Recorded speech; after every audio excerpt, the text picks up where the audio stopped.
Welcome home to USA Global TV and Radio, a place where dreams take flight, with authentic storytelling, diverse perspectives and meaningful conversations, where global stories unite and bridges are built beyond all borders. Discover world-class education, entertainment, hope and inspiration.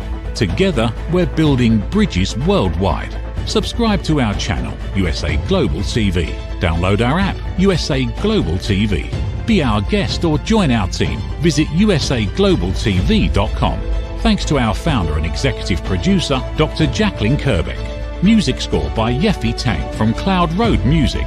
Voiceover artist Mike Porter. Creative direction by Paul Garcia. USA Global TV and Radio, your home for global connection. All rights reserved. This video and its contents are the exclusive property of USA Global TV and Radio. Unauthorized use, duplication or redistribution in any form is strictly prohibited.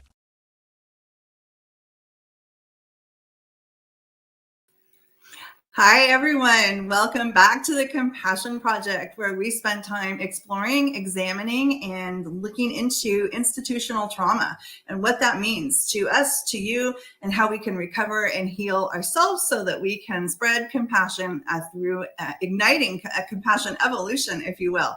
So it's a beautiful spring day. I'm so happy to be here with you today again. And as of right now, there are no cat fights out on the deck. So hopefully we won't have any distractions with the neighborhood cats who love our yard. But I'm very happy today to introduce my guest, Anaisa.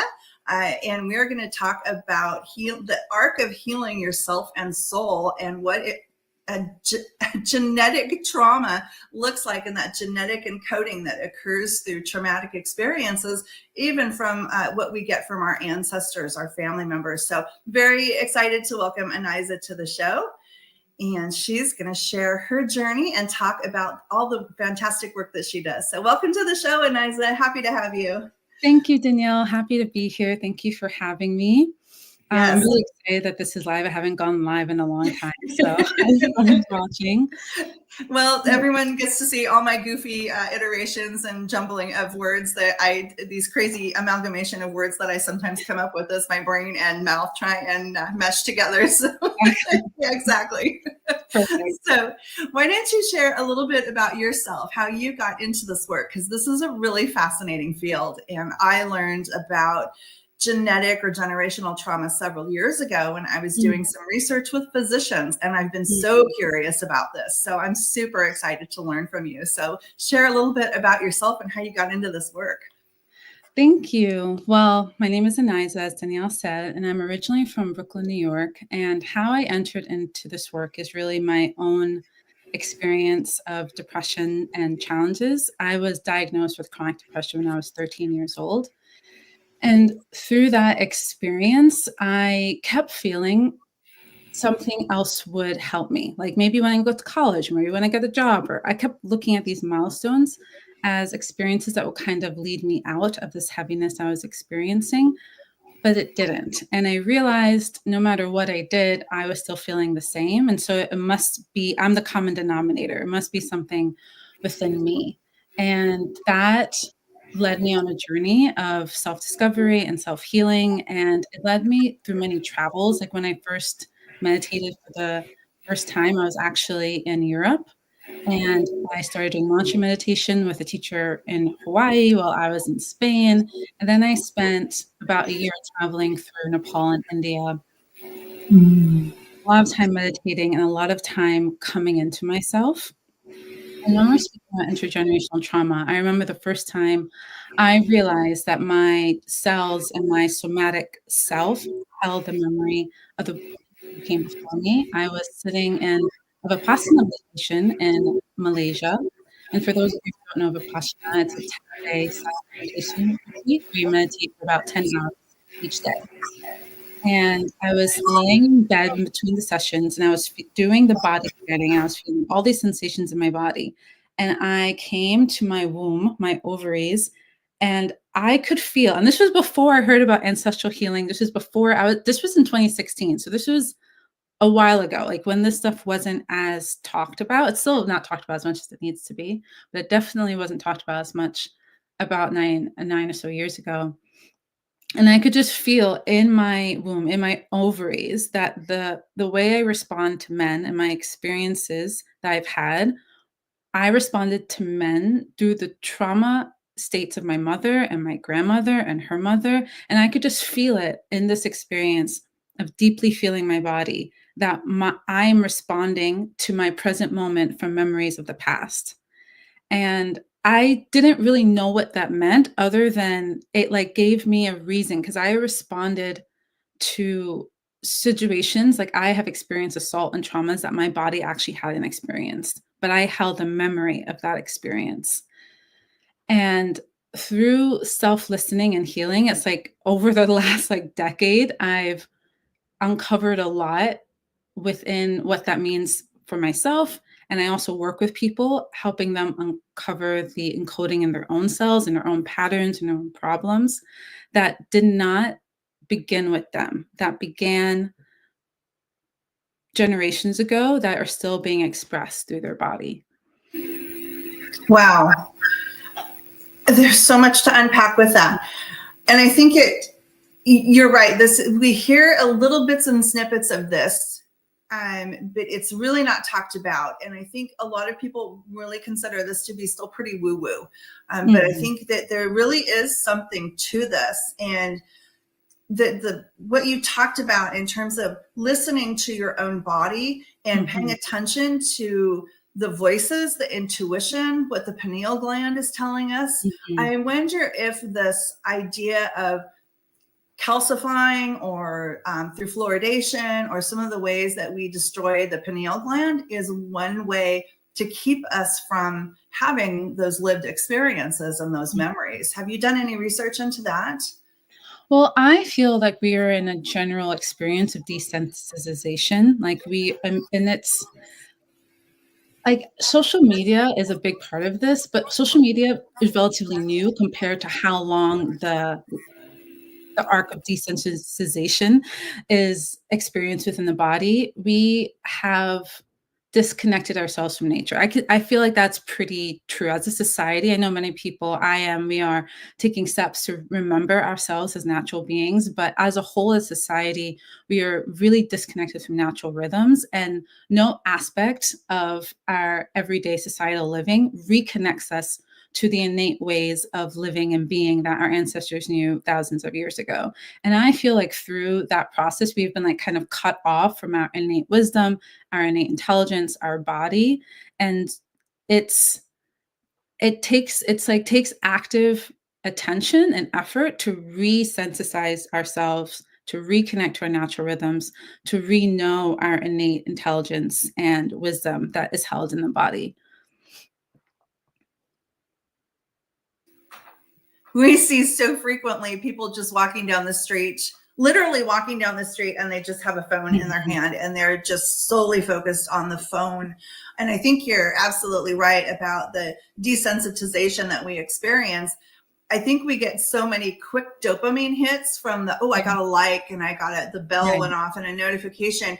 And it removes our ability to appreciate the dopamine that comes from nature through hearing things, from experiencing just even our own thought processes and the connections with other people, which are more long-term sustaining dopamine hits than just the notification bell on your phone. I do think this is one of the things that has disconnected us the most, for sure.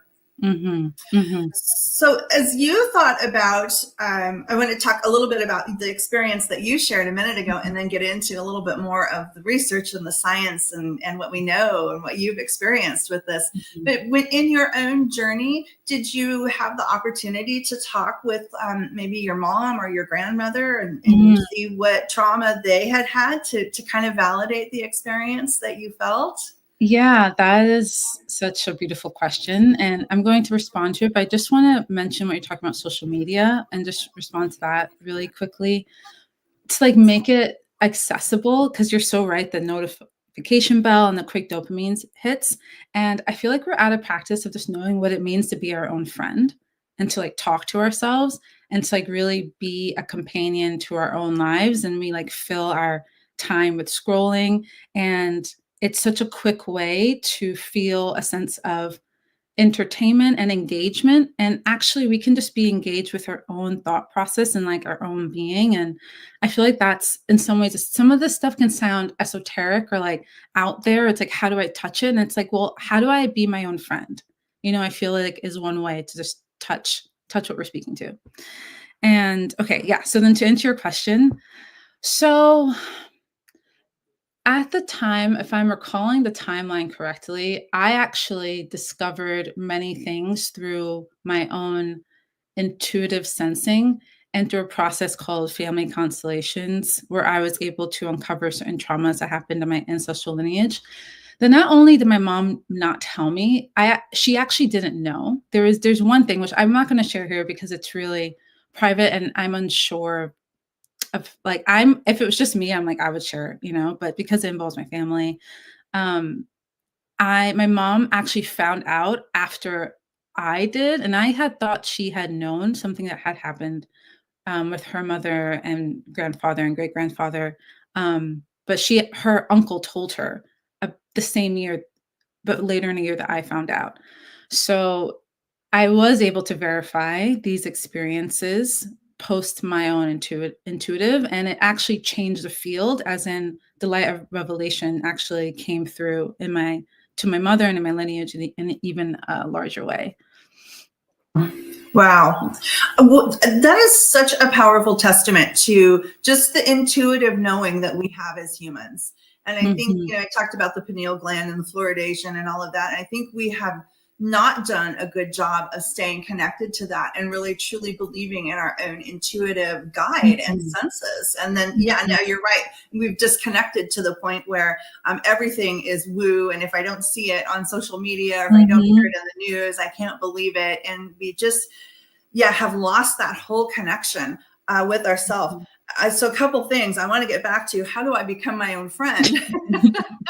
And I think that's such a powerful message, because I think this is one way that not knowing ourselves, not caring for ourselves, not being a good friend to ourselves is one way that we just induce more and more trauma.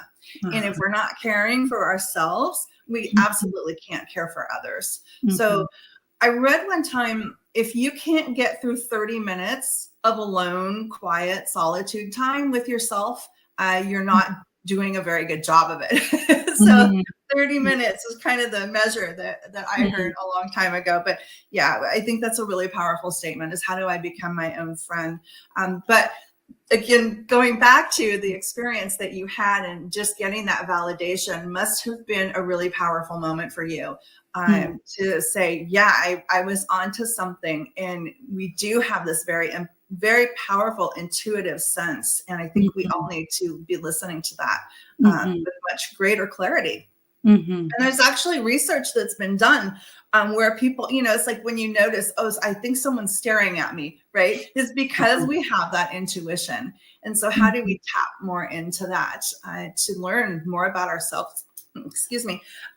So very powerful stuff. But tell us a little bit more that you've now learned through the journey that you had around this intergenerational trauma and the cellular coding. And is it passed down strictly from the mother? Does it come from the father at all? Is it just strictly the mitochondrial DNA? Does it happen in the womb?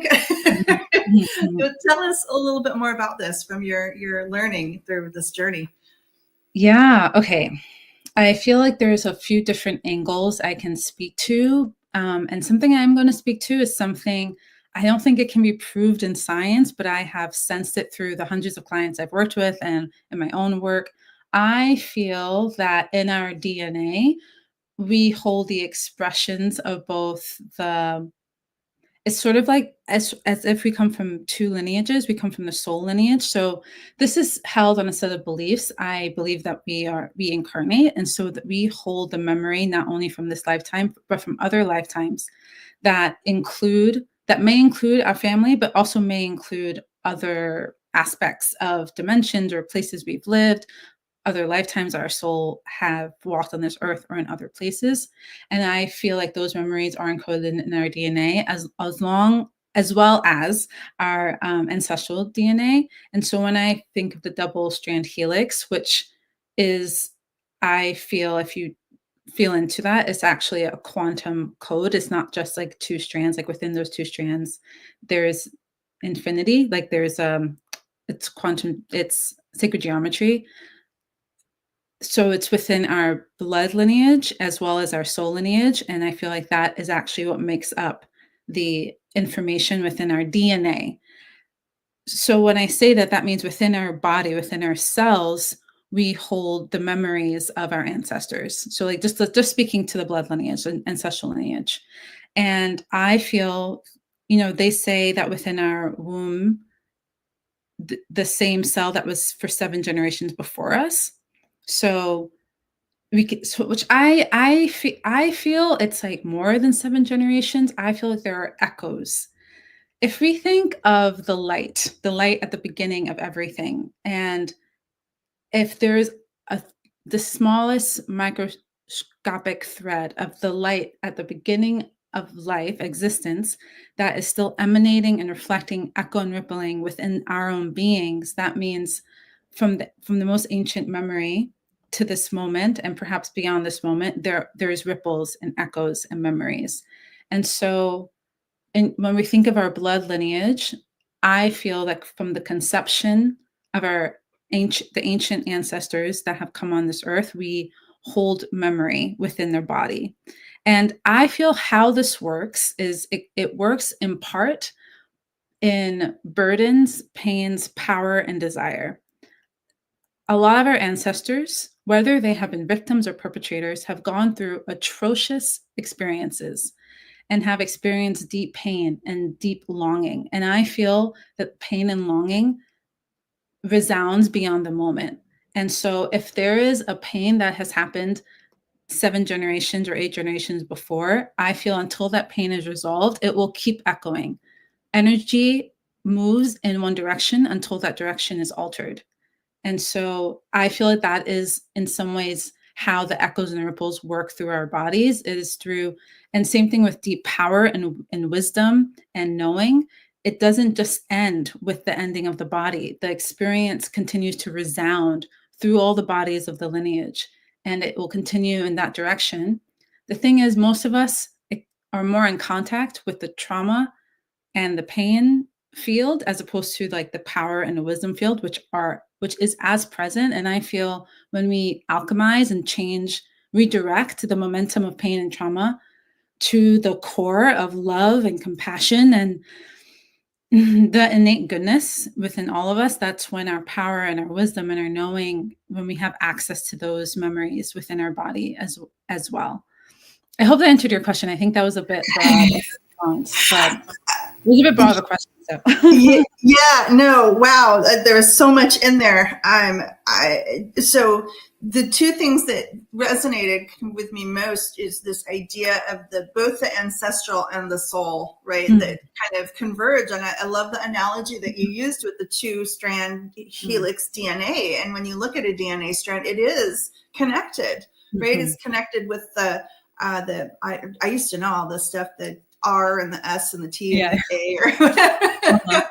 And so that's fascinating to me to think that there could be that deeper connection. But this soul, and I totally believe that we have past lives. So I am a huge believer in that. And I remember even as a small child, I had an intense fear of being in a crowd and the sense of being lost.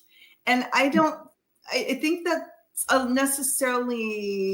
that's not a learned behavior, right? As a child, 3 years old, 4 years old, I felt and experienced that. And the only way I can say that I had that was through some type of previous life. That, was that memory came with me into this life. And, they say that kids, when they talk about these things, because they're kids and they don't have any filters and they don't have new learned experiences, they're probably onto something when they're having these conversations. So we should listen to them around this. So yeah, I completely believe that in my whole heart. And I remember, I haven't told a lot of people this, but when I was in high school, we were in world history class and we were talking about the Ice Age. And I said, what if the Ice Age was really from a previous oh gosh, the word I want just flew right out of my head.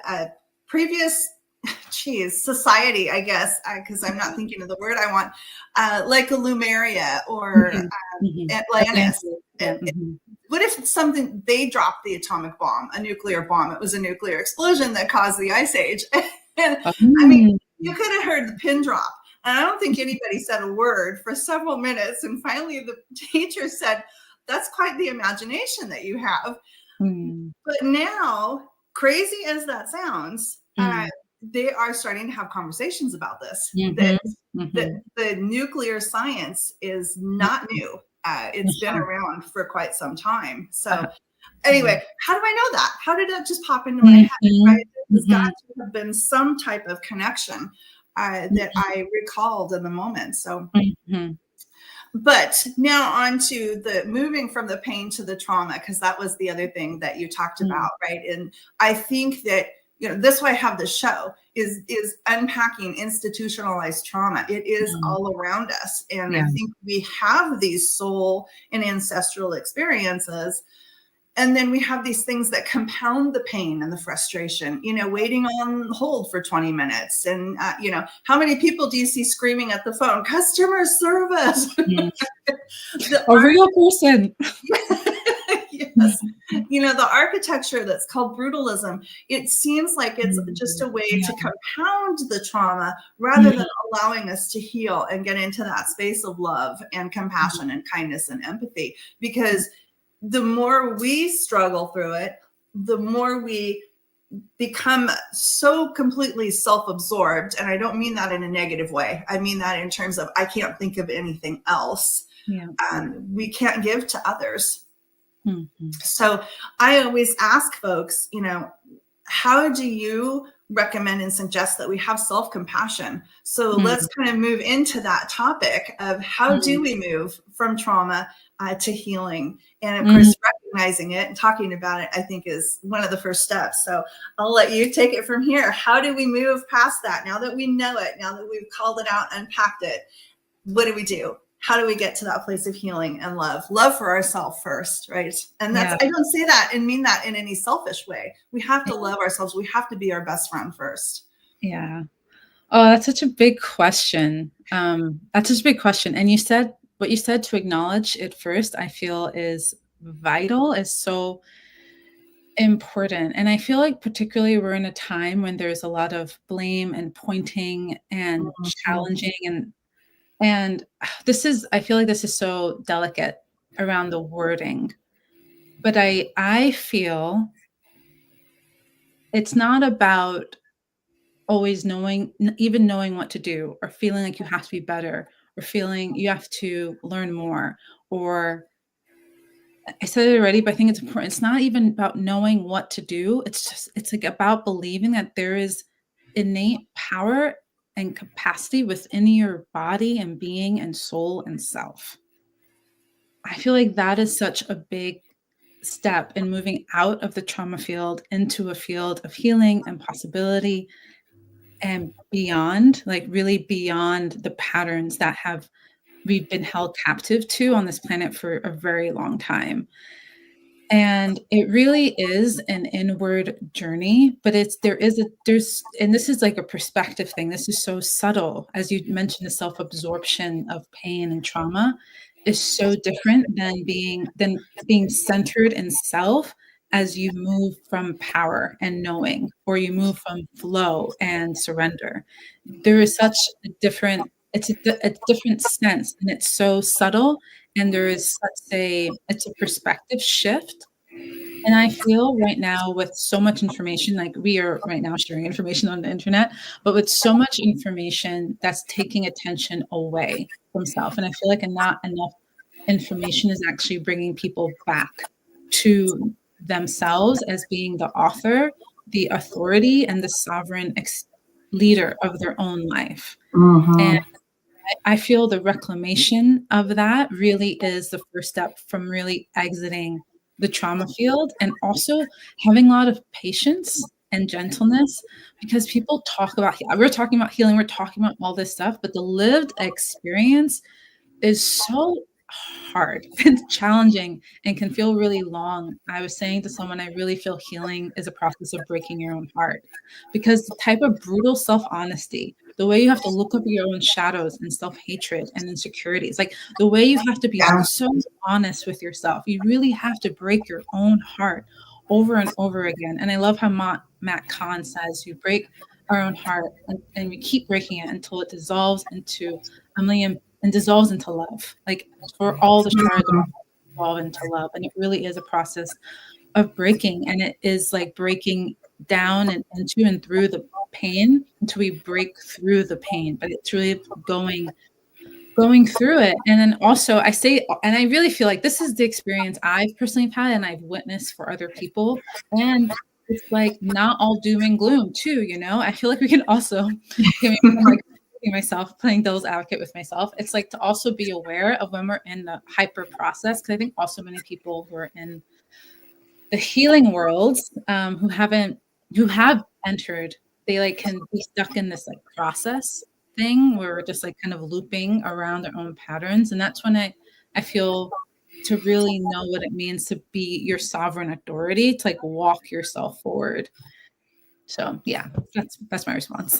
Wow, that's a really powerful message, and I completely agree with you about that holding up the mirror and asking the question, "Am I the problem?" I don't say it as lovely as you do, you know, and I have this. I find this same challenge in leadership development. You know, most people, to get to the place where you are functioning as a true leader, a servant leader, you have to have that place, come from that place of love, kindness, compassion, empathy. And a lot of people don't want to go through that process, just like you said, of holding up the mirror and asking the tough questions and being that raw with themselves to say, wow, maybe I'm not the best version of myself when I'm here in this space or ever. It's something that you have to really want to do, to come to that place and do that tough work. I guess that's why they say the inner work is so hard, right? You've got to live through that pain and live through that frustration. So and choose to do that. I had Dr. Amber Teachner on a couple of months ago, and we were talking about Mean Girls. That's kind of her area of expertise. It's like, you know, the bottom line is, you know, the mean girls just like being mean girls, and they don't want to change, and they just enjoy inflicting that pain on others. And it's just so sad to see that we're in this space right now. I think interesting to think that we're in what they call the fourth turning of every society, right? Ancient societies, that's the word I was looking for, where we go through this cycle. And I think we have to go through this to rebirth ourselves and come back as more holistic, value-centered people. But it looked like I interrupted you. So, well, no, I was just comment about Mean Girls. I just appreciated you bringing that up, and I feel. I do feel that people in pain cause pain, and I do feel that right now, if you call them the Mean Girls or however those characters are, I do feel there's a quality of disassociation. We talk about desensitization, but there's a quality of disassociation right now. I think particularly with like the influencer generation and everyone, like the way it's me, and in a way that's narcissistic and just sort of blind. I do feel people are disassociated in a degree. I kind of want to say it's unprecedented, like actually, because there's such a lack of understanding of what it means to be communal and what it means to work together. We don't know what that means right now, and we really do have to remember and recall what it means to be together. And so I think without proper elders and teachers and leaders to kind of remind us what it means to be together, we are going to follow the models we have, which are about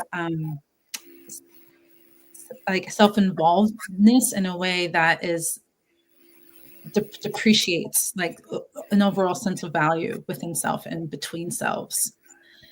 And yeah, I feel like because that is just so present right now in our time, and I think it can feel confusing of like how to respond. I went to a high school that was like Gossip Girl. It was like literally like there's a lot of famous celebrities at my high school in like New York City, and there's a lot of celebrities, and it was a lot like Gossip Girl. And before I got there in the 8th grade, they literally had a meeting like they had in the Mean Girls because the girls were being so mean to each other. I was very unprepared. Like I grew up in the ghetto of Brooklyn, and I went into the school extremely unprepared for the Jimmy Choos and like designer Chanel bags walking down the hallway. I was like not ready. And I actually went to the alumni meeting at my high school for the first time. I went after 16 years. And it was just wild after so many years to feel so many similar dynamics. And I'm so different than I was then. I could feel how the dynamics were similar, and I could be like, this was never my fault. No wonder I felt the way I felt all those years ago. I'm literally just different. And I have been different. And when I was a teenager, I had no idea how to qualitate that difference other than in depression and being like, I'm the problem. Let me like straighten my hair. Let me try to get the clothes. Let me do this. Let me do that. But like none of that would have like closed the gap. I'm just different. And I feel there's a lot of fear in owning being different and being ourselves. And I guess that connects to the Mean Girl, because I think some people are more able to kind of put on that mask or put on that attire because that is what the general society is saying. And it takes a lot of courage to be yourself and be different and to own it in a way that doesn't feel like you're guilty or you're shame or you're bad just because you're different. That it's a gift. And to stand in that is an act of courage in every moment, to like be around people and to kind of feel your own belonging within the lack of belonging. These are really subtle and challenging feelings that people need to walk through to kind of reclaim their sense of selves. Yeah, I agree that the authenticity piece, we just don't value that authentic self, right? It's what mask are you going to wear today? What handbag, what shoes, and who are you going to be that makes people believe that you're someone else? And as you hide all that vulnerability and authenticity so that people don't see the real you and accept the real you. It's very sad. I had doing some work with a client, and we were talking about values and core values. And when I talk about core values with people in the workplace, I often ask about their background, the macro environment that they grew up in, and the micro environment, and what watershed events occurred in their lives to help shape their values. And so one gal sat back and crossed her arms and said, I don't show any vulnerability at work. And I thought, well, and this was a manager. Actually, I think she has a director title. And I thought, gosh, isn't that sad that you won't show any vulnerability at work? How do you connect with others as someone who's in a, quotes, leadership role and position? And that's the work that you need to be doing, is having those connections with people. And so setting aside that authenticity and that vulnerability, I think really sets us up for even more trauma with others and certainly within ourselves. So, well, this has been a really fascinating conversation. I think we could talk all day. And this is, I think, a topic that is starting to get some traction and some attention. And I hope we hear more about this so that we can really learn how to heal ourselves and others. So 2 remaining questions for you. I know our producer, Dr. Jacalyn, has got your contact and has popped your contact information up, but how can folks find you and learn more from you and heal with you? Thank you. Going to my website, which is just my name, www.ANAYZA.com, is a great way. And right now my website is kind of going through, oh, cool. There's my Instagram. You can follow me on Instagram. You can connect with me on Facebook. You can go to my website and send me a message, book a session with me. I support sensitive people to heal through uncovering the deep experiences of their patterns and problems and challenges, to realize the possibility of their intention And we do this through so much of the work we've talked about today.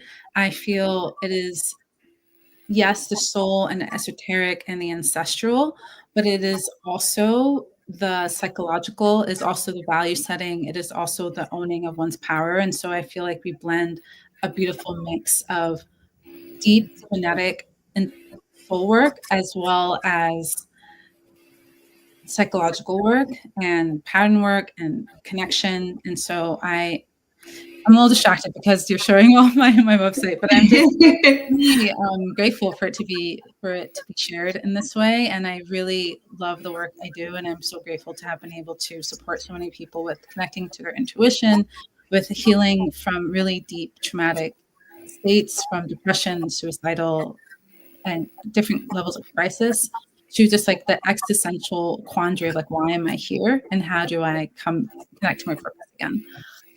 I love that. I love that. What is one thing you would leave folks with in terms of one thing that they could do today to provide themselves with some self-compassion, some self-love? I really would just, like, when you're scrolling, to stop scrolling and be like, how can I be a friend to myself today? We tend to scroll alone. And I think loneliness and isolation is a big, it's very present right now. And what we are longing for is a friend. And so to really, close the computer, close the phone, and just spend, if you're going for a walk or just sitting somewhere, and just be like, how can I treat myself like the friend I'm longing for, or the connection I'm longing for? Of that message of how can I be my own best friend? Because even folks we've known for many, many years, we don't always know what's under that the water layer of the iceberg, right? And we know ourselves deeply, so we know we'll never surprise ourselves. If we get to know ourselves that well, there will never be disappointment or frustration or I can't believe you said that. So we really truly can be our best friend. I think that's a beautiful message to end with. So thank you so much for being my guest today and sharing this really fascinating information and conversation. And I hope this starts to come out more, this ancestral trauma that I think every single person on earth has lived with at some point in time. When you think about every society at some point has had its own set of trauma. So very, very real, deep rooted things. So conversations that need to happen. So thank you again. And one more time, where can folks find you? Thank you so much. www.ANAYZA.com, Anaisa Love, or Anaisa Love, Anaisa Intuitive Energy Healing on Facebook. I'm so grateful for this time. Thank you so much for having me, Danielle. You are very welcome. And I just want to spell it out for folks who might be listening. ANAYZA is ANAYZA. So there you go, ANAYZA. Thank you so much. Thanks everyone for joining in the conversation today. I hope you found this informational. I found it very fascinating. And take care of yourself so you can take care of others. Hope to see you back next month. We will have on my good friend, Mr. Mosley, Edward Mosley, who has a podcast. We're going to turn the tables, and he'll be my guest next month as we're going to talk about trauma in the workplace. Hope to see you then. Thanks so much for joining us, and thanks to USA Global TV and Radio. USA Global TV and Radio proudly presents The Corner Bookstore, hosted by Red O'Loughlin.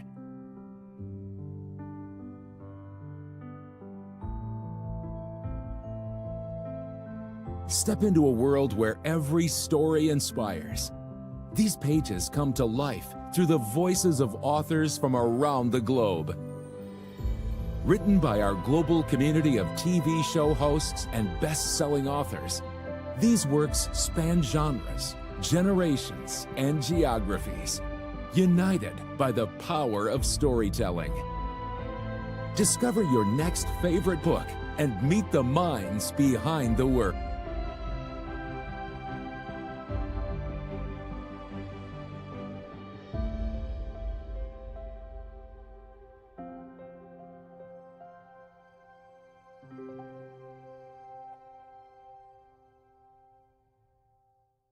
Thursdays, only on USA Global TV and Radio.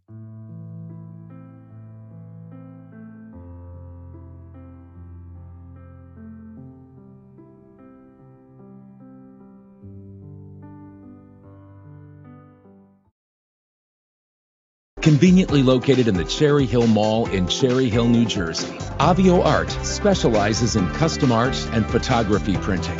From museum-quality canvas prints and stretching to photo restoration, fine art reproduction, and framing with museum-grade glass, every service is completed in-house with exceptional attention to detail.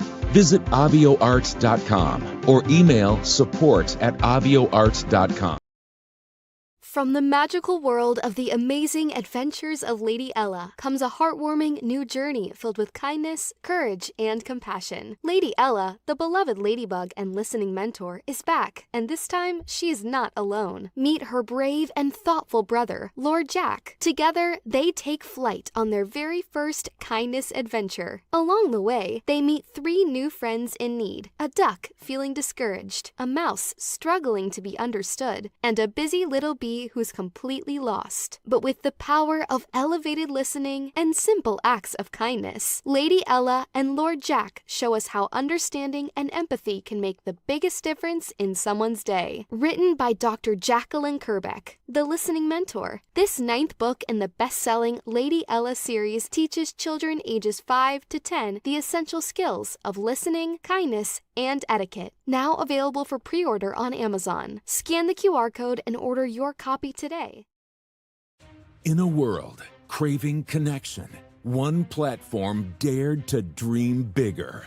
USA Global TV and Radio, a beacon for global voices, authentic storytelling, and elevated listening. Led by visionary Dr. Jacalyn Kerbeck, the journey from a spark to a global force is now captured in one inspiring book. Honored with YouTube's Silver Creator Award for surpassing 100,000 subscribers. Discover the evolution, the challenges, the triumphs, and the unstoppable spirit that created a global movement. Executive producer Dr. Jacalyn Kerbeck. Music score by Yeffy Tang. Creative director Paul Garcia. This video and its contents are the exclusive property of USA Global TV and Radio. Unauthorized use, duplication, or redistribution in any form is strictly prohibited.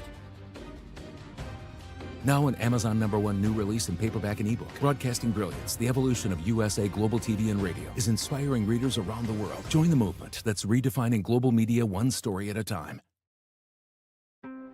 USA Global TV and Radio, home of the YouTube Silver Creator Award, proudly presents Just the Thing for Your Ring, introducing the patented Ring Thing. Your premium personal ring holder to keep your ring safe, nearby, and avoid loss.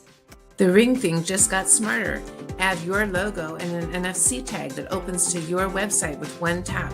Waterproof, inner padding, and now a forever business card. Just the thing for your ring. Scan the QR code seen here to learn more about Ring Thing or place your order. Follow Ring Thing on Instagram at ring_thing_ or go to our website ringthing.com.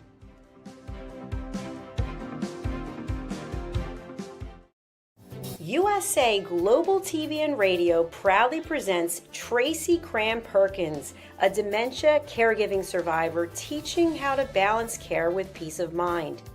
#1 resource for dementia caregivers.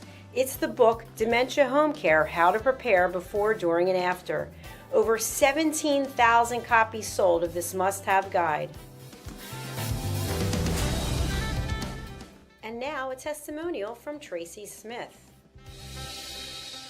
If I was to describe this book to someone who is going through a similar situation, I would underscore how important it is to have some sort of a tool or a guidebook to help you through certain stages. And there's so many, it's such an unknown topic to the average person. And to have this as a reference is essential. It's going to help you get through it personally, as well as help your loved one manage. To learn more, go to TracyCramPerkins.com.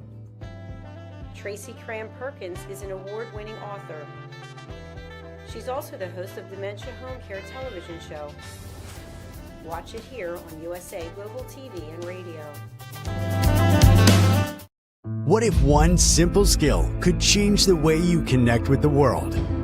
What if listening could open doors to deeper relationships, stronger businesses, and a better you?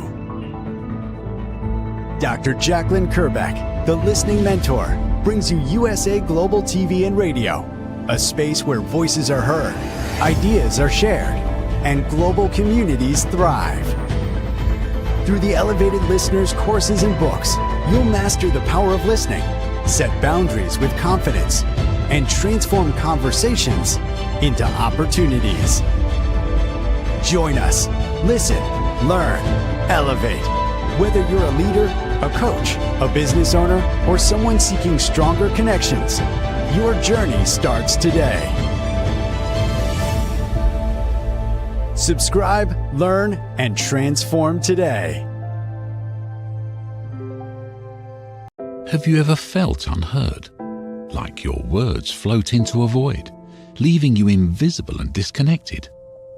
How about feeling judged, when assumptions overshadow your truth, leaving you misunderstood and defensive? And then there's that moment when someone offers solutions you never asked for, dismissing your feelings and leaving you more frustrated than before. It doesn't have to be this way.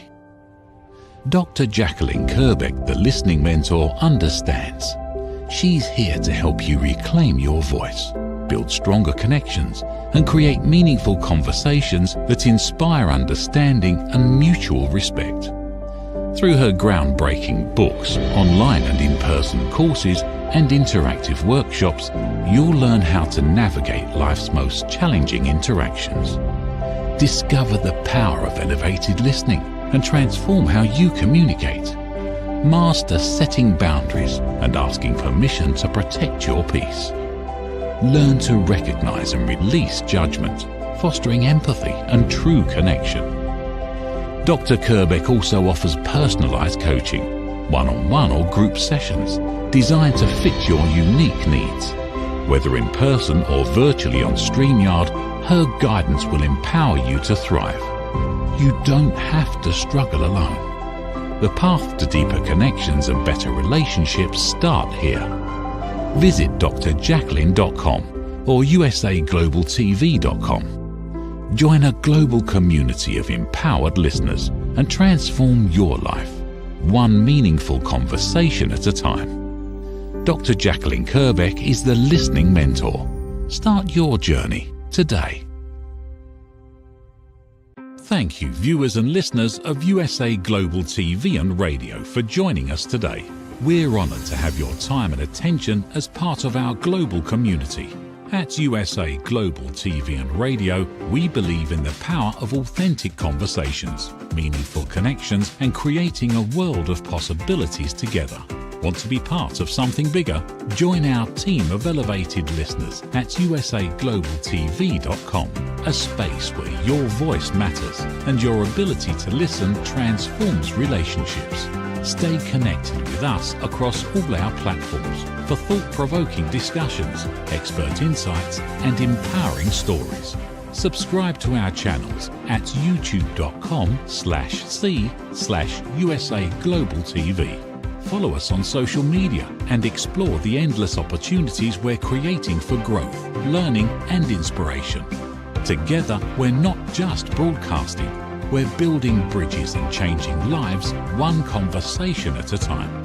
For inquiries, contact us at info@usaglobaltv.com. Music by Johnny Dies. Produced by Executive Producer and Director Dr. Jacalyn Kerbeck. Voiceover by Mike Porter. Creative Direction by Paul Garcia. All rights reserved. Copyright 2025. Visit usaglobaltv.com to view our full terms and conditions.